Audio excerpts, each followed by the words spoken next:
Well, prefab is very different to other social enterprises that you'll see around, partly because it's spun out of an existing project. The homelessness hostel at the YMCA Housing Association has been running now for 30 odd years. The project was set up around about getting on for 4 years ago now, in 2010. It was set up by the YMCA, and the purpose being two main aims.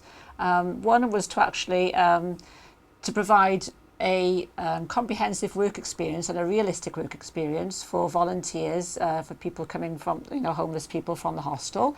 And the second was to reduce the carbon footprint by rerouting any rag and any sort of reusable items back into the project, really.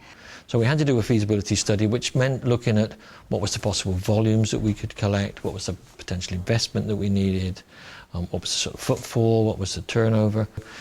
That was the work the consultancy co-op did. It's trying to find that business case for it, trying to understand it as a business rather than just as a social project, and make sure that business could then sustain all of the social policy work that it does. A lot of people haven't worked before coming here.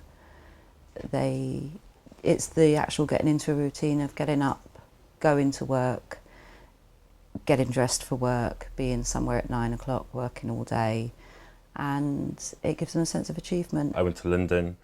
In London, I was dancing in clubs, partying excessively, and went on a downward spiral.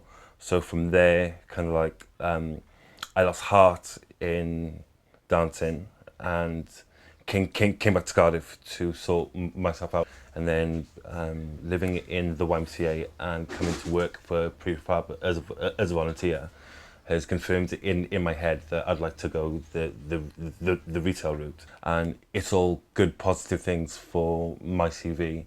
So then I can look for full-time work in this field, and I'd like to end up being a retail manager. I get so much from working within the prefab project. With the volunteers, we can show them the complete process. They can learn other skills that they didn't have before, from the sorting of all garments, washing, drying, ironing, steaming. It's easing them back into work, it's giving them a routine, it's giving them a purpose to get up in the morning. Quite a few of them have said, well, I did that. If I hadn't done that, that wouldn't have been of that standard to be able to go to the shop. We've employed 6 people through prefab alone. They're in our shop and in our unit. And many more have been given good references. So they've been able to sort of take those references along to prospective employees, and as a result of their warehouse experience and their retail experience, gain further employment. Obviously, I was homeless through addiction and, living a life of sin. I came to the YMCA in March in a real bad state. They helped me find myself, really, give me a room, and they got good staff there that can help you if you want to help yourself. Then they told me that they had this prefab shop, where you could get out of the place and meet people and, help yourself and meet new friends. So I started working in the shop, which was brilliant, helping customers and all that. Really enjoyed it there. But I like to be busy, as you can see. So I thought I'd try this shop in here. They got me here now. I get on really well with everybody. I love Michelle, really nice lady. And as you can see, we just all get along as a team. And, they just help me now because I want to help myself into finding employment, finding somewhere to live and trying to keep clean. My fault is addiction to heroin, which is not, just everyday life. But since being there and being with this team, I find that I don't really need to do that now, I've got good plans, I'm writing a book now about addiction and everything, and, life is just going all right. And I come here now and I've got this team here. And yeah, it's just brighter. Things are just a lot brighter than they were 3 months ago, And if I didn't know about the YMCA, I could be in a corner doing what I normally used to do, So, there's a lot of thanks going out to this team and this project, really.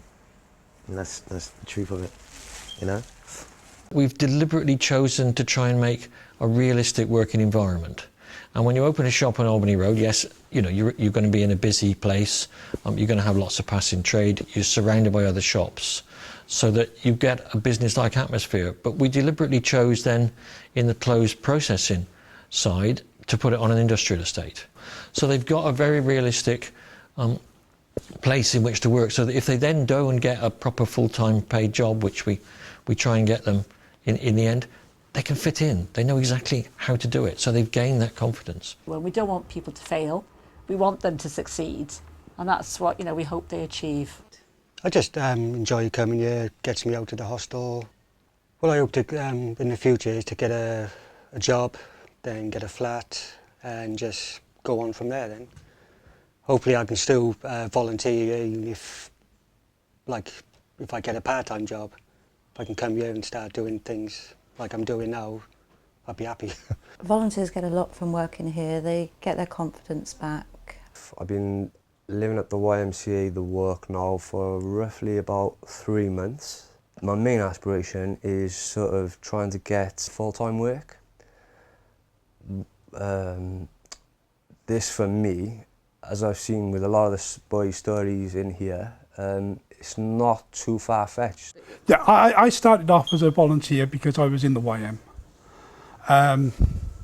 And it gave me somewhere to be a focus in life. It gave me an opportunity to help put something back into the community. And from there I was offered a position here. So obviously it's what I wanted. It's given me my self-respect back, my dignity, and it can give everyone else the same.